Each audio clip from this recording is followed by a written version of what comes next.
Hujan yang mengguyur Jakarta sejak Minggu dini hari ini hingga siang membuat ruas jalan. Indonesia tergolong negara dengan potensi bencana cukup tinggi menurut World Report tahun 2019. Potensi bencana ini disebabkan oleh faktor kondisi geografis Indonesia yang terletak pada pertemuan 4 lempeng tektonik sehingga berpotensi terjadi bencana geologi seperti gempa bumi, tsunami, tanah longsor, dan letusan gunung berapi.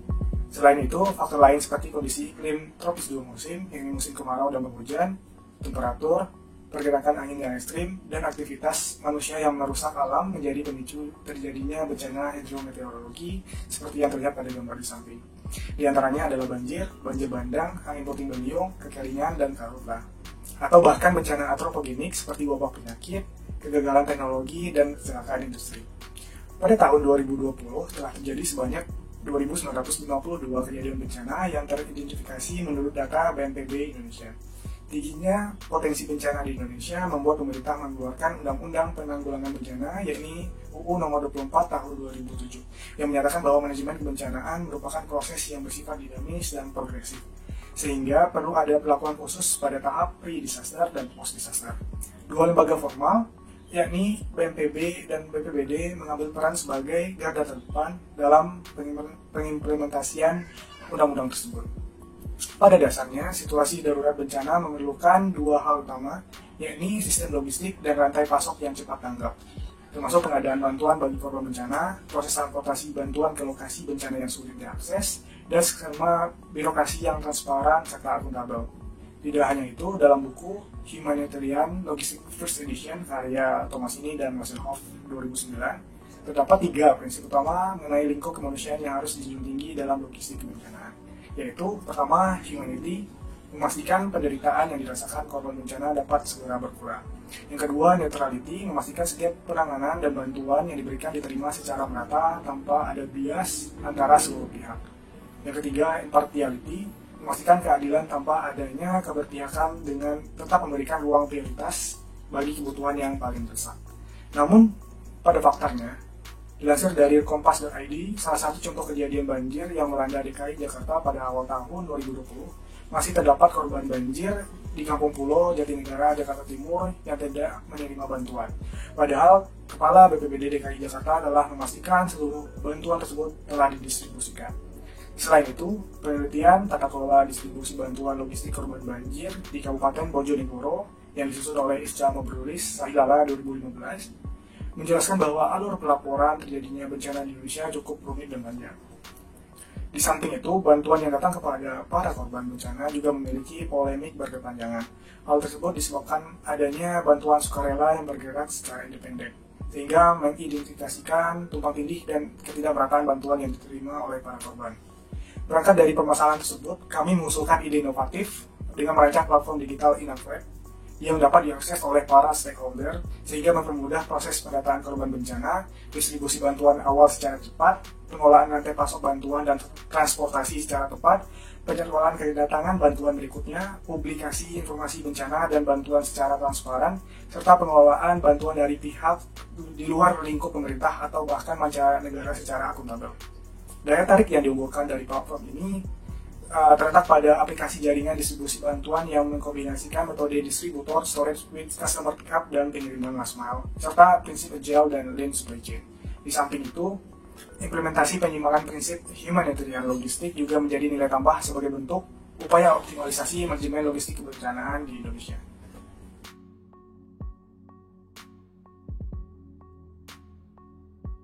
Platform digital Inaccurate yang diusulkan diharapkan mampu mengintegrasi kerjasama para stakeholder, diantaranya adalah korban bencana, BNPB dan BPBD, pemerintah, TNI, Disdukcapil, BMKG, PT Pos Indonesia, tenaga kesehatan, dan sukarelawan nasional maupun internasional.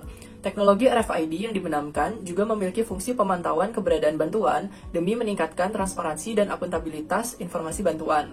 Dalam implementasinya, platform digital ini menggunakan strategi rantai pasok yang telah disesuaikan pada kondisi bencana Indonesia. Seperti dikutip dalam buku Sistem Logistik karya Profesor Rika Ampuhadiguna tahun 2017 yang menyatakan bahwa ciri khas logistik kebencanaan terletak pada fase kesiapsiagaan. Penyelesaian masalah di dalamnya sangat bergantung pada karakteristik sistem, tingkat keputusan, siklus manajemen, dan tahapan dalam penanganan bencana. Dalam paper ini, penyelesaian masalah 2 tahap digunakan untuk merencanakan manajemen logistik kebencanaan dengan baik. Pada penyelesaian tahap 1, analisis penyelesaian masalah ditinjau dari perspektif makro, di mana teknik sistem dinamis dipilih karena permasalahan ini sangat dipengaruhi oleh unsur ketidakpastian. Sebagai contoh, penelitian Hadiguna dan Wibowo tahun 2012 mengenai simulasi bantuan bencana gempa dan tsunami di Kota Padang. Berbagai variabel yang teridentifikasi pada gambar di samping akan membentuk hubungan sebab akibat.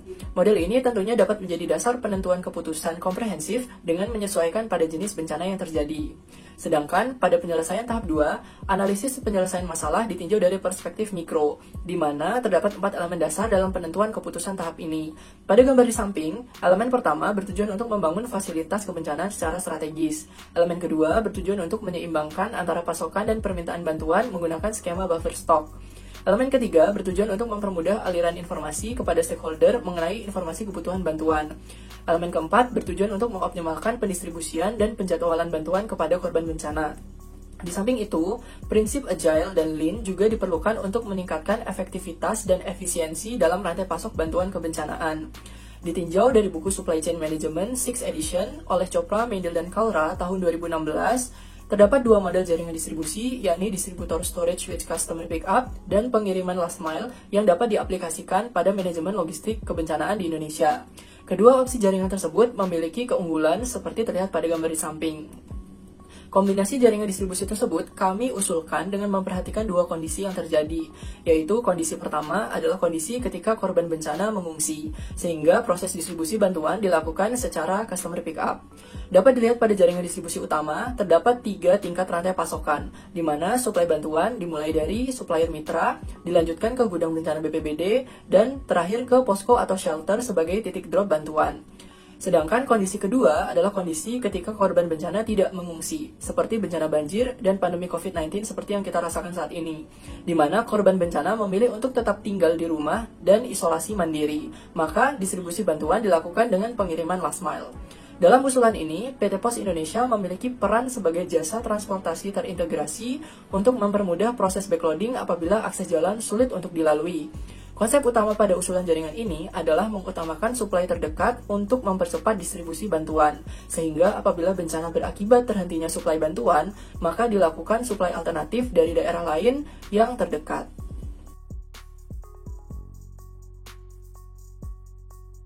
Untuk menjawab pertanyaan final nomor 1, tim kami meninjau kembali pada terminologi manajemen logistik kebencanaan itu sendiri.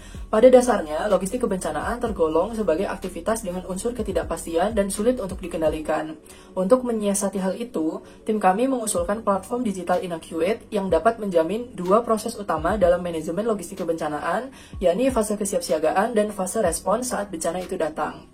Hal tersebut dapat dibuktikan dengan penyelesaian masalah secara makro dan mikro yang menjadi dasar perumusan strategi keputusan secara komprehensif dan kontekstual. Hasilnya diperoleh strategi jaringan rantai pasok yang diaplikasikan dalam platform digital ini, yaitu kombinasi jaringan distributor storage with customer pickup dan pengiriman last mile dengan metode agile dan lean supply chain.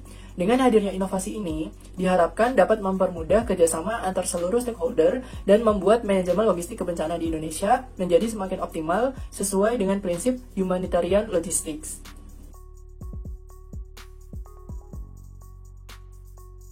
Untuk menjawab pertanyaan final nomor 2, sistem dan jasa logistik pada platform digital Inaccurate melakukan 4 hal sebagai berikut.